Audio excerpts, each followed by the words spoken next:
Current affairs के इस video में आपका स्वागत है। इस वीडियो में हम लोग देखने वाले हैं 6 जनवरी 2024 से लेकर 8 जनवरी 2024 के करंट अफेयर्स को। इसमें एमसीक्यूज होंगे इंग्लिश और हिंदी दोनों में, जो कि सभी परीक्षाओं के लिए उपयोगी हैं।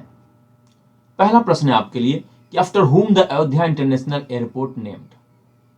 आफ्टर हुम is the Ayodhya international airport named. Ayodhya अंतर्राष्ट्रीय हवाई अड्डे का नाम किसके नाम पर रखा गया है? 4 ऑप्शन है आपके सामने। प्रभु श्री राम, महर्षि वाल्मीकि, सियाराम, राम भक्त हनुमान। तो इसका उत्तर होगा महर्षि वाल्मीकि। महर्षि वाल्मीकि के नाम से इस एयरपोर्ट का नाम रखा गया और बहुत ही सही नाम रखा गया, क्योंकि महर्षि वाल्मीकि ही हैं जिन्होंने की रामायण महाकाव्य की रचना की थी और यह पहला महाकाव्य माना जाता है। और इस महाकाव्य की रचना करने के कारण महर्षि वाल्मीकि को पहला कवि भी माना जाता है और वे आदि कवि के रूप में भी जाने जाते हैं। अगला प्रश्न, Sheikh Hasina is the new prime minister of this country. Sheikh Hasina किस देश की नई प्रधानमंत्री हैं? 4 ऑप्शन है आपके सामने। Maldives, Malaysia, Bangladesh, Indonesia. तो इसका उत्तर होगा बांग्लादेश। शेख हसीना बांग्लादेश की लगातार चौथी पदावधि के लिए प्रधानमंत्री बनी है। अगला प्रश्न, United cup is associated with this sport. United cup किस खेल से जुड़ा हुआ है? 4 ऑप्शन है आपके सामने। Tennis, table tennis, football, hockey. तो इसका उत्तर होगा टेनिस। यूनाइटेड कप टेनिस से जुड़ा हुआ है और हार्ड कोर्ट टेनिस से जुड़ा हुआ चैंपियनशिप है। इसमें 18 देशों की टीमें भाग लेती हैं और इसमें महिला और पुरुष दोनों मिलकर ही एक टीम बनाते हैं, यानी यह मिश्रित लिंग मिक्स जेंडर टीम होती है। यहाँ पर मिश्रित लिंग की टीमें होती हैं। इसका फाइनल सिडनी में खेला गया, ऑस्ट्रेलिया में जो कि है, और यहाँ पर जर्मनी ने पोलैंड को हराया और वह चैंपियन बना। अगला प्रश्न, government of this state launched India's first app based 100% electric bike taxi service Bayu. किस राज्य सरकार ने भारत की पहली ऐप आधारित 100% इलेक्ट्रिक बाइक टैक्सी सेवा बायू लॉन्च की है? 4 ऑप्शन है आपके सामने। असम, उत्तर प्रदेश, तमिलनाडु, नई दिल्ली। तो इसका उत्तर होगा असम।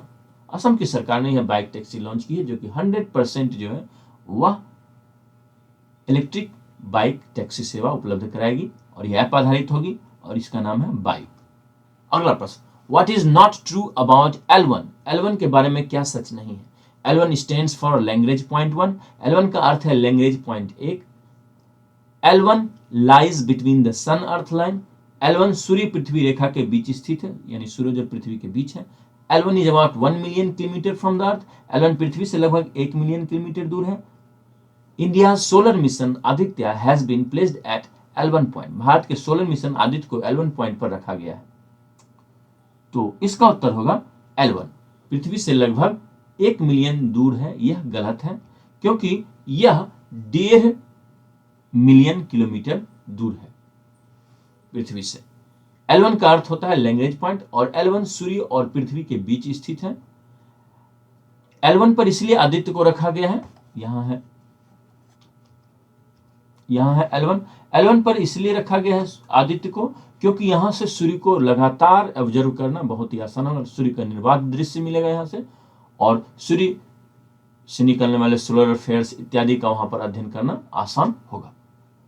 लैंग्वेज पॉइंट जो होता है वह 2 हेवनली बॉडीज के बीच होता है, 2 अंतरिक्ष के ग्रहों, उपग्रहों, 2 निकायों के बीच होता है, 2 बॉडीज के बीच में होता है, हेवनली बॉडीज के बीच में होता है। और यहां पर जैसे हम लोग उदाहरण लें पृथ्वी और सूर्य ले, तो उनके बीच में ही जो है ये 5 लैंग्वेज पॉइंट है, L1, L2, L3, L4, L5। Language point का महत्व यह होता है क्योंकि इस जगह पर अगर आप किसी उपग्रह को रखते हैं तो वह दोनों जो 2 बड़े बड़े जो आकाशीय पिंड हैं उनके गुरुत्वाकर्षण बल को वह बैलेंस कर पाता है सेंट्रीफ्यूगल फोर्स से, केंद्रापसारी बल से, और वहां पर टिके रहना उसके लिए बहुत ही आसान होता है। यानी 2 बड़े जो आकाशीय पिंड होते हैं उनके गुरुत्वाकर्षण के बराबर हो जाता है सेंट्रीफ्यूगल फोर्स, और इसलिए वह बैलेंस वहां पे कर पाता है, वहां टिका हुआ रह पाता है। लैंग्वेज पॉइंट का नाम पड़ा है 18वीं शताब्दी के गणितज्ञ जोसेफ लुइस लैंग्रेज के नाम पर। और जो 5 लैंग्वेज पॉइंट हैं L1, L2, L3, L4, L5, इसमें से L3 का प्रयोग वैज्ञानिक नहीं कर पाते हैं क्योंकि यह सूर्य के पीछे स्थित है। L1, L2 और L3 को अनिश्चित संतुलन के कारण अस्थिर बिंदु कहा जाता है, अस्थिर माना जाता है यहाँ पर, क्योंकि यहाँ पर बैलेंस करना बहुत ही मुश्किल होता है। लेकिन L4 और L5 जो है वो स्थिर बिंदु है, और इसी कारण यहाँ पर विभिन्न क्षुद्रग्रह और अंतरिक्षीय धूल जो है यहाँ जमा पाई गई है। और इसीलिए माना जाता है कि भविष्य में जब अंतरिक्ष उपनिवेश का जो कॉलोनी का विकास किया जाएगा तो L4 और L5 पॉइंट जो है वो बहुत ही महत्वपूर्ण होंगे। यह जो इसरो का आदित्य मिशन था, सन ऑब्जर्वेटरी मिशन है, यह सूर्य का अवलोकन करने वाला मिशन है, तो इसकी जो परियोजना निदेशक यानी प्रोजेक्ट डायरेक्टर थी वो थी निगार साजी, याद रखेंगे ये नाम। अगला प्रश्न, Ranikhet is a disease of, Ranikhet किसकी बीमारी है? 4 ऑप्शन है आपके सामने, कुत्ते, सुअर, मवेशी, कुक्कुट। तो इसका उत्तर होगा कुक्कुट, पोल्ट्री। रानीखेत जो है वह पोल्ट्री की बीमारी है, यानी मुर्गियों की बीमारी है, और यह बीमारी होती है एक वायरस से जिसका नाम है पैरामाइक्सोवायरस टाइप 1 PMV1। इसकी रोकथाम टीकाकरण से ही की जा सकती है, और इस बीमारी को, रानीखेत बीमारी को न्यूकैसल बीमारी के नाम से भी जानते हैं। इसमें जो मुर्गियां होती हैं, मुर्गे होते हैं, उनकी श्वसन प्रणाली प्रभावित हो जाती है, अंडे के उत्पादन की दर जो है वो कम हो जाती है, और बहुत गंभीर मामला होने पर उनकी मृत्यु भी हो सकती है। यह एक जूनोटिक बीमारी है, अर्थात यह जानवर से मनुष्य में फैल सकती है और फिर मनुष्य की भी मृत्यु का कारण बन सकती है। तो रानीखेत बीमारी को न्यूकैसल बीमारी नाम है, ये याद रखेंगे, और पैरामाइक्सोवायरस टाइप 1 के कारण यह होता है, PMV1 के कारण। Aigai palace is in this country, Aigai palace किस देश में है? 4 ऑप्शन है आपके सामने,